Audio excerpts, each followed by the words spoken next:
We haven't...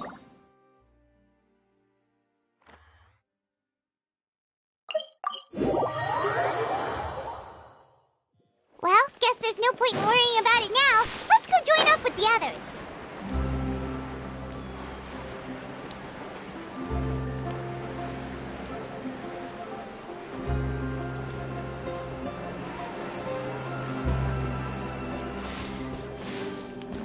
Phew!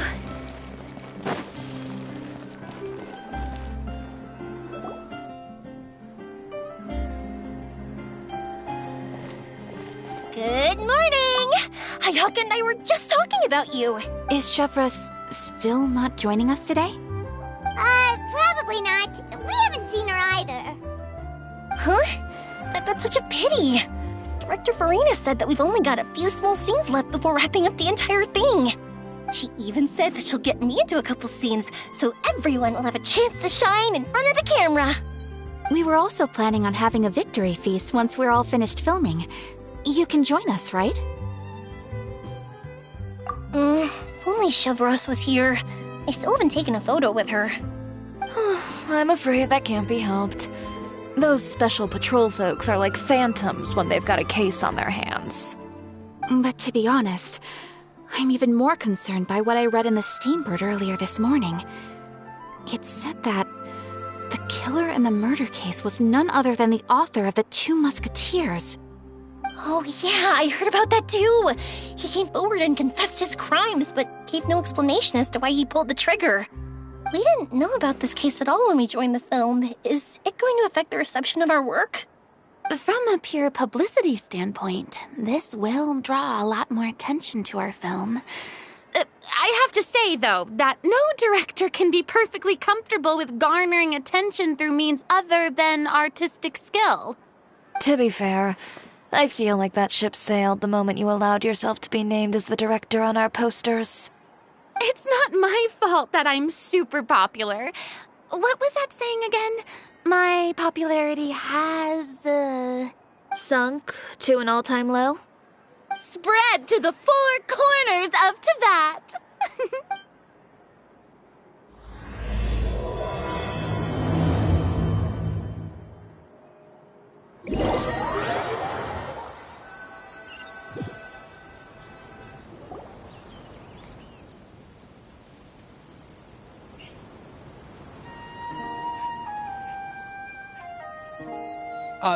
Excuse me, everyone. Xavier! Feels like it's been ages since we last saw you. I've been talking non-stop with the Film Association, and I'm absolutely swamped trying to coordinate the film's marketing. So forgive me for not being around more often, but please believe me when I say that I will make sure everyone's hard work gets the exposure it deserves. Oh, seems like you've been fighting your own battles. Yes, that's one way to put it. Oh, and before we begin the final round of filming, please allow me to finally introduce you to the original investor of our film, Mr. Morris. A pleasure to meet you all. Yes, glad to make your acquaintance, Mr. Morris. We've heard about the issues you've encountered with your financial situation, and genuinely hope that things have taken a turn for the better.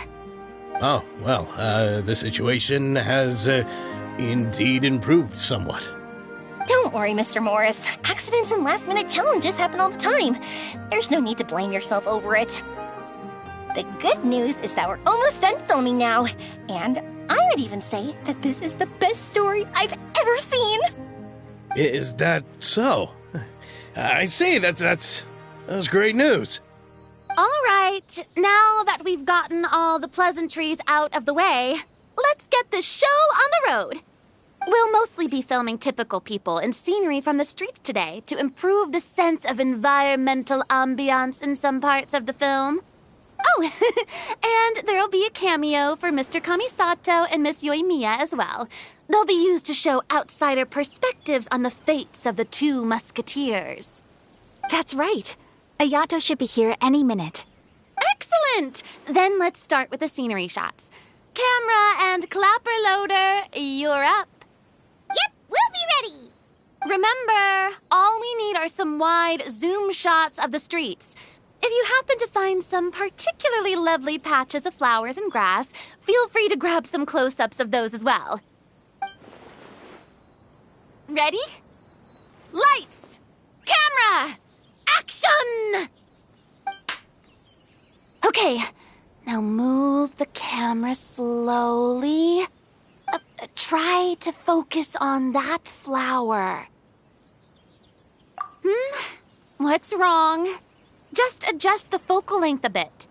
Something the matter? But wasn't it working fine for all the days before? Veronique, can we try a different camera? No problem. How about this one? All right, let's give it another try. Lights! Camera! Action! Don't tell me. This one is broken too. Veronique, do we have any other spare ones we can use? I'm afraid we only brought these two today. What? Then go find a workshop to get them repaired right away. Oh, and you too, Bono. Go find our spare camera in the warehouse and bring it back to the set. On it. Greetings, everyone. My apologies for the delay. Is something the matter, Ayaka? It seems like there are some issues with the filming equipment today. We're stuck for the moment. I see. Well, let's not just stand here twiddling our thumbs. Actors, to the makeup booth. We'll start on the next scene as soon as we get a working camera. The people at the workshop told me that the part which holds the lens in place seemed to have fallen off. That's super strange. It was perfectly fine just yesterday. Well, no time to dwell on that now. Let's get back to filming. Ahem! Quiet on set! Places, everyone! Lights! Camera! Action!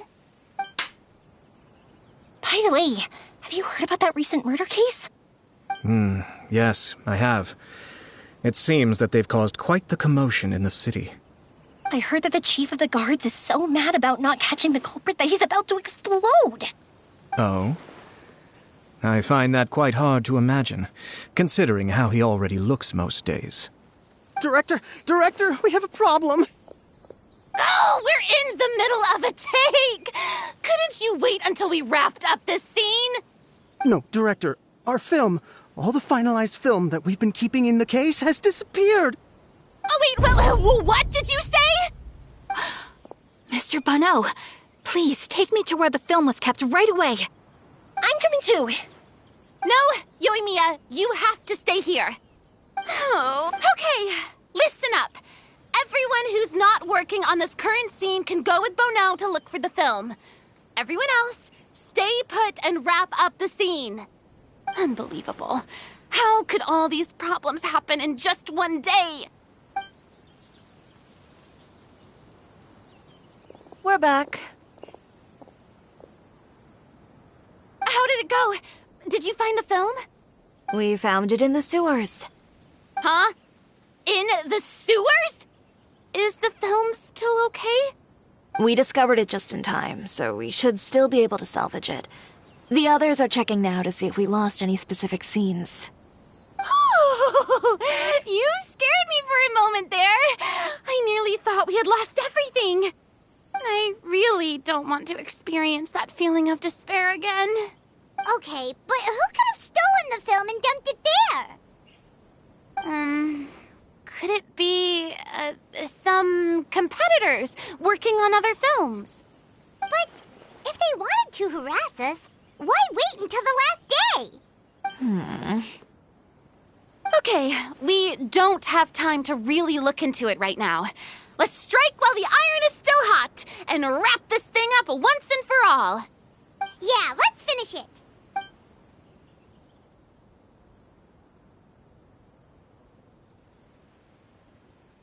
I would like to officially announce that our entry to the festival, The Two Musketeers, has now concluded filming. Paimon is spent. It's so late already.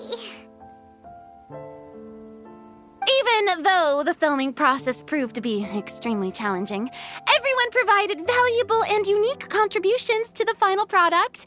Thank you all for your dedication and support.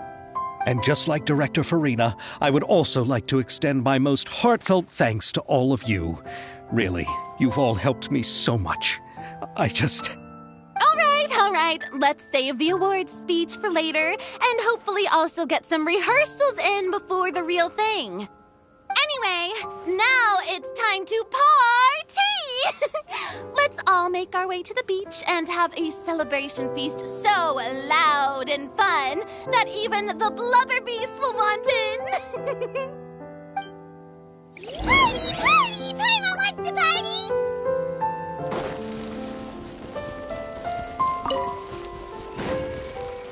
Whoa, this place is hopping. Everyone's finally getting to relax after wrapping up the film. Hey, Ayato! How's your work been going? Everything went rather smoothly. Thank you for your concern. Ayato told me that we've already confirmed the dates for some Inazuma Fontaine cultural exchange events. So the next time we visit, we'll be doing so in our capacities as the representatives of the Yashiro Commission. Oh, that's great! Then maybe Paimon will be able to find Fontaine detective novels in Inazuma from now on! Oh, wait. Wouldn't Yae Miko get upset if that happens? That would be stealing some of her business. You've got a point. She's always complaining that light novels have become bland and too predictable after all. The cultural exchange won't only feature literatures of both nations, of course. We have also made plans for cross-cultural engagements in the fields of gourmet cuisine, toy-making, and artisan craftsmanship. Whoa! Paimon's getting super excited now! When the time comes, be sure to visit and participate in all the events. Go!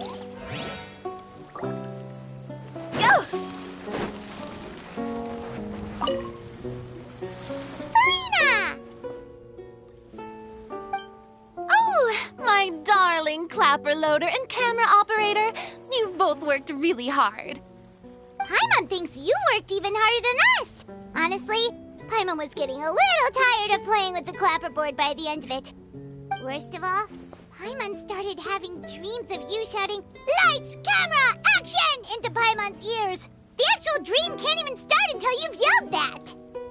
Hey, if anything, shouldn't I be more grand and delightful in your dreams? We've been through so much together, and that's how your brain remembers me? That's not Paimon's fault. We've just used the clapperboard too much lately. Anyway, what's most important is that we've wrapped the film. I'm pretty confident that we'll take first prize. Hey, no need to mention the official name. Wait, now that you mention it, if we did win the prize, would Farina just get a statue of herself? Come on, I don't need that kind of attention. Xavier can accept the reward on our behalf. But just imagine! Farina accepting the Farina Award and holding a Farina statue. I'm going back to my dessert now. You all can keep discussing that on your own.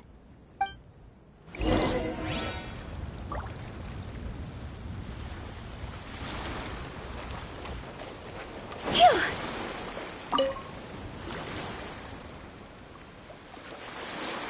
Chiori! Hey, you two. Are you not really into these kinds of big social occasions? Not particularly. But this is still better than Fontaine Fashion Week. But if this film becomes a big hit, people will definitely come flocking to your shop. Yes, that's highly likely. As long as the film can premiere as planned. Are you still worried about the case? That and all the obstacles we had to face today. You're right. It's as if all our bad luck just manifested at once. But why today of all days? No, it's nothing. We've already delivered the film to the editors, so there should be nothing more to worry about. How are you doing, Mr. Morris? You having a good time?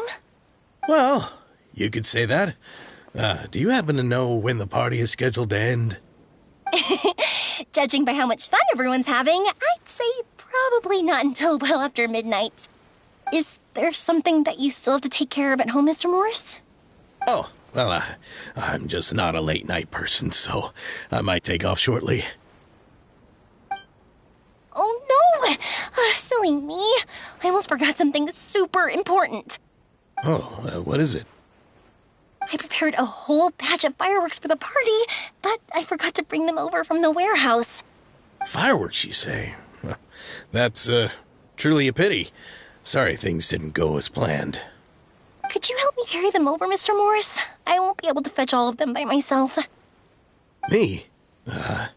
Are you sure that you can't find anyone else? I just wanted to make this a surprise for everyone.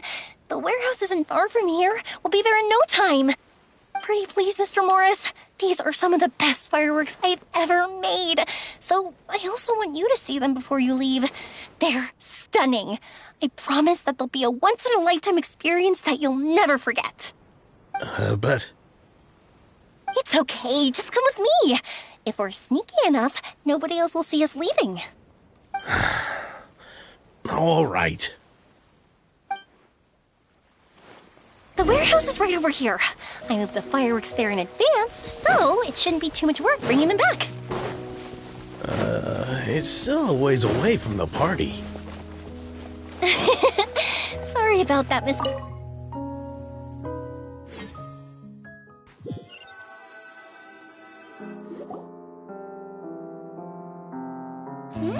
It's dark in here. Wait here, Mr. Morris. I think the light switch should be somewhere over here. Why did I have to get roped into this? What was that?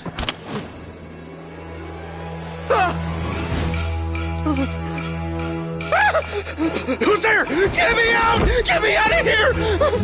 Did you really think you'd get away, Morris?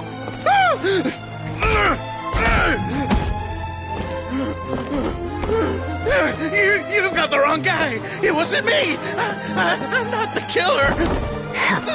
You know, Eliza died a far more heroic death than this. She fought your assassin to the end, to save the children she had hidden beneath the floorboards.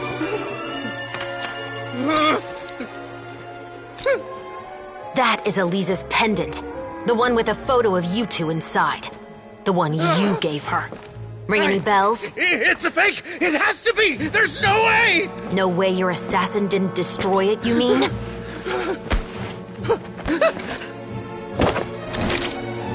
Did you ever love her, Morris? Or was killing her always the plan? No, please. Listen to me. I told Eliza to keep us a secret. I paid her plenty for her silence. I never thought she'd keep the child. Everything was gonna come out, and I had no choice. She'd force my hand. No! I'm begging you. I have money. Just name your price, please. You can keep your Mora, and you can go to hell.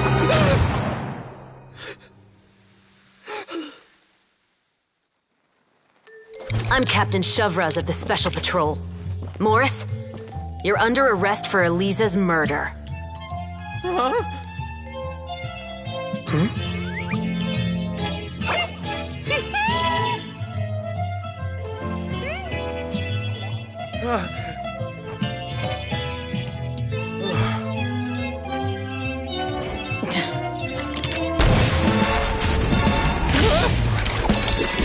You're under arrest too, prop manager Veronique.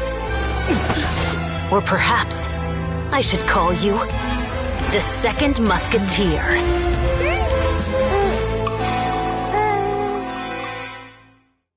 Wait, what's going on? This wasn't in the script. Drop the gun, Veronique. Why? Why would you keep me from exacting revenge on this heartless monster? Drop your weapon. This is my final warning.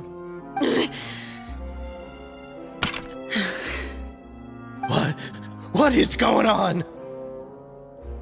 Do I have to spell it out for you, Morris?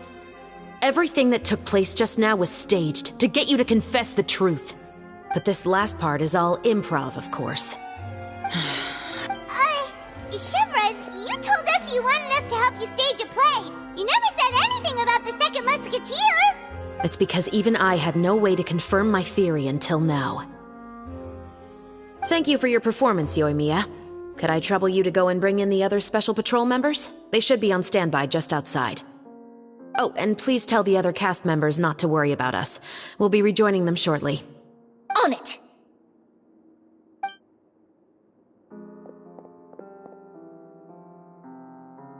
So what do you think, Morris? Care to talk about what happened 20 years ago? My patience is limited, you know. Don't force me to take you back to the interrogation room. I'd wager that you wouldn't last for more than a minute in there. With the recording we made, you have no chance of winning in court. Cooperating with us now is the most practical move. All right. I'll talk. I hired an assassin to murder Elisa. She once worked as a maid on my family's estate. She was very beautiful, and after some time I fell for her. We kept our relationship a secret and carried out an affair for some time, but it wasn't long before she became pregnant. And if my parents ever found out, they would have stripped me of my inheritance and status, driven me out of my home. I also didn't expect Elisa to insist on bringing the pregnancy to term. She even asked me to leave my family and travel far, far away with her. She believed that you were truly in love with her. I didn't have a choice. I gave her a large sum of mora, told her to leave the family and to get rid of the baby. But then years later, she sent me a letter. There were photos of 2 children, and she even asked if I could find some time to visit them. Huh? 2 children? Paimon thought Baptiste was the only... you mean... Even if she had the children against your will, you could have just ignored the letter entirely. Why kill her? I had just gotten engaged to be married to an heiress from another wealthy family. So if anyone were to find out about Elisa, my life would be completely ruined. I didn't have a choice. No. You always had a choice. You just made the wrong choice. Again. Do you know how it feels to watch your mother be killed right in front of you? My brother and I were hardly even school age yet. We were hidden beneath the floorboards, grasping each other's hands like a lifeline. We were so terrified that we didn't even know we could ever take a breath.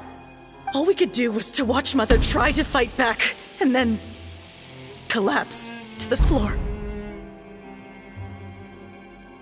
Even after the assassin left, we were still too terrified to leave our hiding spot. We thought that he might come back. It was only until the next evening when we finally climbed out and gathered around our mother.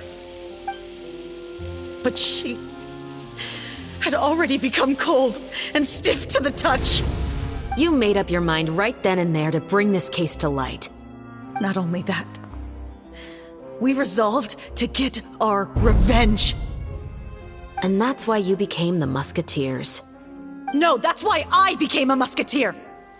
The man from before was also killed by me. My brother had nothing to do with it. I figured as much. You did? I once told these two that he didn't look like a killer to me. His confession from that night also rubbed me the wrong way. I think what really tipped me off was, how could I not feel a sense of regret in him? Huh? He confessed faster than any criminal I've ever met, but he didn't say a single word about you. He insisted that he was the sole perpetrator in the case. But after the questioning ended, I disassembled the musket we dug up from his backyard, put it in front of him, and told him to reassemble it. Wanna guess how far he got? He had no idea where to even start. He's never touched a gun in his life. Based on that, I determined that he was not acting alone. He only surrendered himself to draw our attention and create a moment of opportunity for his partner. So, I decided to play along. And as expected, The second musketeer followed us without hesitation once she saw Morris get separated from the rest of the cast. Besides, why else would he call the novel The Two Musketeers? But how did you know it was Veronique? I figured it out the moment Baptiste told me his father's name. That so-called financial crisis was all just a ruse. He just wanted to sign up as the investor and then leave the film without any source of funding. After all, he has a vested interest in minimizing the reach of this story. It's really just the same thing as what he did to Eliza all those years ago. Human scum. But then Xavier pulled out all the stops and got the film made against all odds. Morris couldn't have that. With the killer in custody, he figured it was safe to act. And so he came to visit the set today, just as I expected. Wait, so you were behind all those mishaps today? As for the identity of the second musketeer, I assumed they'd probably stay close to Morris and look for an opening. And if they already knew that Morris was the film's investor, then that narrowed the list of potential suspects as well. Furthermore, being the props manager would allow the culprit to avoid scrutiny by purchasing mechanical parts in the name of the crew. With that hypothesis in mind, I went back to check Baptiste's orphanage adoption records. Guess whose name I saw on the same page, just a few lines from his. My brother. He trusted you. As in, he trusted me to perform the deed on his behalf? He trusted you to stand on the side of justice. I am. I thought you could do it as well. Oh, the look on your face when you told him to go to hell. I really thought you'd put a bullet in his brain. You know what he has done. Are you telling me that you'd rather see him spend the rest of his life living like a king in the fortress of Meripede? I will never be able to forget the feeling of my mother's cold, lifeless hands. And you would call this ending fair? Is this what you call justice? I won't lie, Veronique. I did hesitate when your brother first told me about the truth. I wondered. I agonized over whether I should really put a bullet in his head. So why don't you? Because that should never be how justice is carried out in this world. Perhaps, to you, justice is simply reciprocated. An eye for an eye, and a life for a life. But everyone has their own understanding of justice. If everyone were to pursue their own definition of it, there would be no more order in this world. Today, you'll kill Morris, and tomorrow, his children may come for you. The world cannot render judgments based on a desire for revenge. That will only lead to a cycle of revenge, as well as the destruction of order and civilized society. Fontaine is founded on a set of laws and a standardized code of justice. That is why we are the nation of justice. But with all that said, I will promise you this. Morris will not lead a cushy life in the fortress of Meripede. Chevreuse, the rest of the special patrol is here. Thank you so much, Yoimiya. Letelier, Terena, please take them away.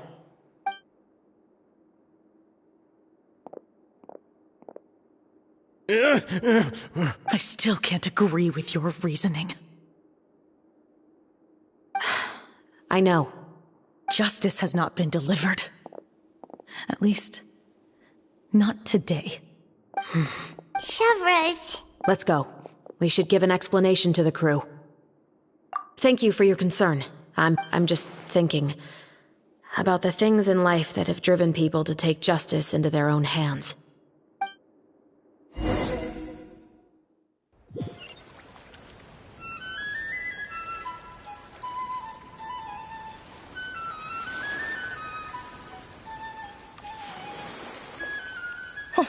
Who would have thought Morris would turn out to be... I'm at a loss of words. How could he have done something like this? I'm just glad that you're all safe and sound. Who knew that such a labyrinth of cases would be behind this story? Well, what should we do now? We have a finished film, of course, but should we still go ahead with the premiere? What do you mean? Shouldn't you be even more motivated to spread the word now that you've learned the truth? Chiori is right. I'd also like more people to see this story for themselves. But the real ending of the story seems to have deviated somewhat from the one in the script. Is that still acceptable to you, Miss Chevreuse? The call is yours. We still have time to reshoot an ending if that's what you'd like. No, it's fine as is. I like what we have for the catharsis. Romanticism is what gives works of art their appeal. Fiction is able to explore means of restitution that could never work in real life. Just like the real world, the world of stories also has its own set of rules and justice. These different possibilities are what initially drew me to reading in the first place. Sounds good to me. I support your decision. What about Veronique? Will she be okay? She will soon face her judgment alongside her brother and Morris. If I had to guess, they'll probably all be sent to the fortress of Meripede. I'll make sure to give Risley a heads up about it. Oh, you mean that kind of heads up? Exactly. Ahem. All right, then the matter's settled.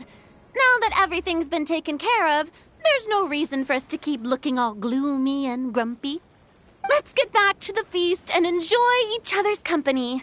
We'll be starting the post-production process tomorrow. You should join us, Chevreuse. You missed the first few hours of the party, didn't you? All right. Count me in. Then I'll wait for you over there. There's still some good news that I'd like to share with Chevreuse.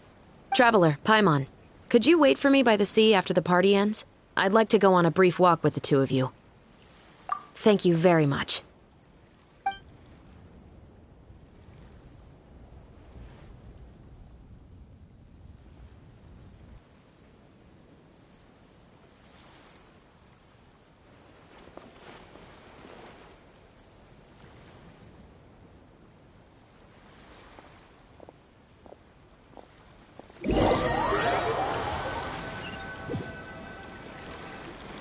Sorry for the wait. Oh, we weren't waiting long at all. Is there something else you wanted to tell us? No, I don't have anything new to share. I just felt that since you were my investigation partners, I should have another conversation with the two of you. Traveler, how would you have responded to Baptiste's request if you were in my shoes? Is that so? Well, thanks for sharing. When I was young, my father often took me here to swim. We'd come rain or shine, even when it was freezing cold. He told me that swimming was the best activity to train one's strength of will. You could never give up before reaching the shore, especially when the water was cold. Oh? Why's that? Because the moment you give up would be the moment you die. At that point, I still hadn't received my vision. One winter, the chilly wind felt almost like knives on my skin, and the seawater was so frigid that it numbed my toes the moment I stepped in. I cried and begged my father to spare me from having to swim across, but he wouldn't listen. He used to be a member of the Special Patrol as well. You could say it was his way of educating his children. That sounds awful. When he saw that I wouldn't stop crying, he just picked me up and tossed me into the icy water. The bone-chilling cold took away my senses. I couldn't feel anything but fear and rage. I waited for my father to save me, but one look and I knew he'd already started swimming for the opposite shore. I realized that if I were to give up, I really would die right then and there. I used all of my strength to try and catch up to my father. Those few minutes felt longer than my whole life up until that point. I did, however, make it to the other side. I've never felt afraid about anything in my life after that. That way of teaching would have never worked on Paimon. Yeah, I don't think that was the right method for anyone. It's just that, working now as I am in the pursuit of justice, I still sometimes feel like I've been tossed into that winter sea all over again. The anger and the helplessness. Chevreuse. But the worse I feel, the more I know to never give up. The alternative would be to forever lose myself among the waves. Anyway, how about a race? Neither of us will drown, but we can still see who swims faster. You guys go ahead! Paimon will grab the clapperboard to mark the start of the race.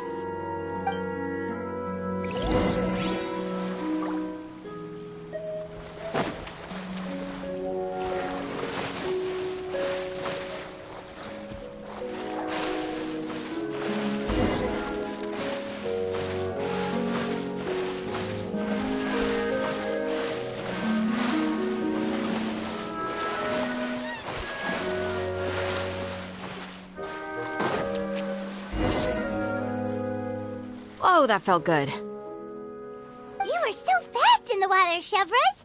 You were swimming even faster than Paimon can fly. So, about the special patrol. Did you join because of your dad? Partly, but I'd say I was more inspired by the heroes I read about in stories growing up. Oh, so it's due to your love of stories. Of course, it was only after I joined the Special Patrol that I learned that truth is often stranger than fiction. Come on, let's walk a bit more.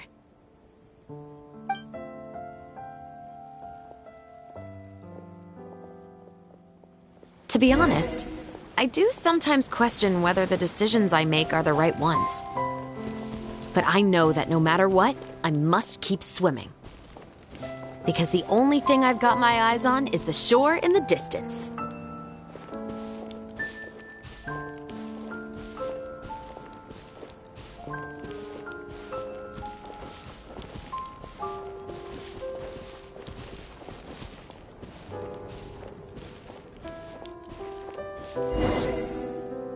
Thank you for coming on this walk with me. I feel a lot better after getting all that off my chest.